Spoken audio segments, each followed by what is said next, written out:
Une fois de plus, la Seine-Saint-Denis est à l'honneur. C'est à Montreuil aujourd'hui que nous avons la chance d'avoir une professeure de lycée qui s'est fait non seulement injurier, cracher dessus et gifler par une élève, puisque cette professeure lui avait demandé de retirer son abaya. Et la jeune femme n'a pas jugé beau, eh bien, d'exécuter la demande. Elle a préféré, eh bien, user de ses poings, user de sa salive, user de son verbe, plutôt que d'user et d'exécuter la demande de celle-ci. Tout cela n'est pas très bien, pas très beau. On a une petite séquence vidéo donc de BFM que l'on va écouter. L'élève a prétexté avoir un accord pour porter cette tenue avec le CPE. Voilà, donc ce que l'on peut dire également, c'est vous donner des nouvelles de la professeure. Là, on n'a pas de nouvelles de son état psychologique, mais ce qu'on sait, c'est qu'un accompagnement psychologique lui a été proposé par l'académie. On sait également bien qu'une protection fonctionnelle lui a été proposée et qu'elle a pu déposer sa plainte en étant accompagnée dans sa démarche. Pour ce qui est... Bon, le monsieur nous raconte des fadaises. Je vais vous dire la vérité vraie. Elle est beaucoup plus cruelle que ça. Nous sommes à Montreuil, en Seine-Saint-Denis. Et nous avons une professeure d'EPS du lycée Jean Jaurès. Celle-ci a été souffletée. Oui, elle a été giflée par une élève. Ça s'est passé mardi dernier.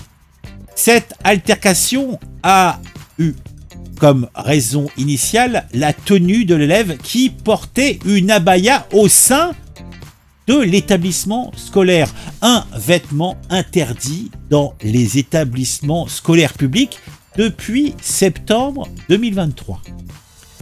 Cette professeure de PS du lycée Jean Jaurès de Montreuil a été giflée ce mardi 5 novembre après une altercation autour de sa tenue.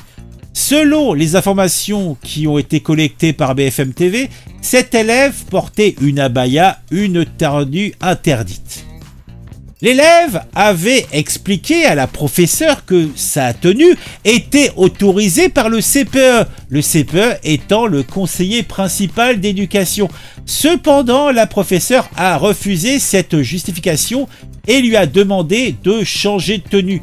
La jeune fille a alors craché sur la professeure, l'a insultée et l'a giflée, ce qui, somme toute, n'est pas un comportement très honnête et très conforme à l'usage.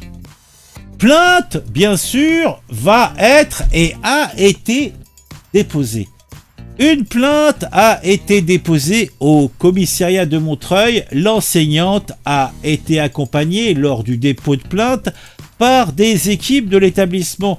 L'Académie de Créteil a proposé la protection fonctionnelle et un accompagnement psychologique à la professeure qui est encore à l'arrêt. L'élève fait l'objet, il va sans dire, d'une mesure conservatoire. Elle ne peut pas revenir au lycée et devra attendre la décision du conseil de discipline. Elle y sera prochainement convoquée. Le directeur académique adjoint suit la situation de près. Pour dire, c'est que il est dans ses petits souliers. Cet incident, un de plus, intervient dans un contexte où les signes ostensibles religieux sont pourtant clairement interdits dans les établissements scolaires publics.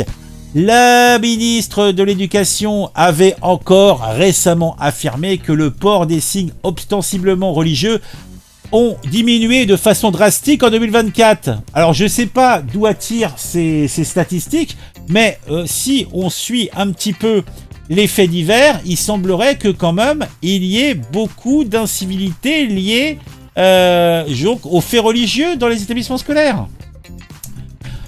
On va dire que une fois de plus, les règles vestimentaires dans les établissements scolaires sont contestées par certains individus qui veulent pousser toujours un peu plus les incidents. Et ça commence à saouler. Je pense qu'il faudrait exclure définitivement ce type d'individus. S'ils veulent vivre leur religion, même dans leurs habits, qu'ils aillent dans des établissements privés qui sont là pour justement permettre à ces personnes de pouvoir profiter de tous les avantages qui est lié au privé, c'est-à-dire s'habiller comme on veut, et dans un cadre privilégié et sécurisé. Voilà. Mais bon, là, il commence à nous saouler. Je vous invite à me dire ce que vous en pensez en commentaire. On se retrouve très vite pour une vidéo sur un sujet qui m'a intéressé et qui, je l'espère, vous intéressera aussi.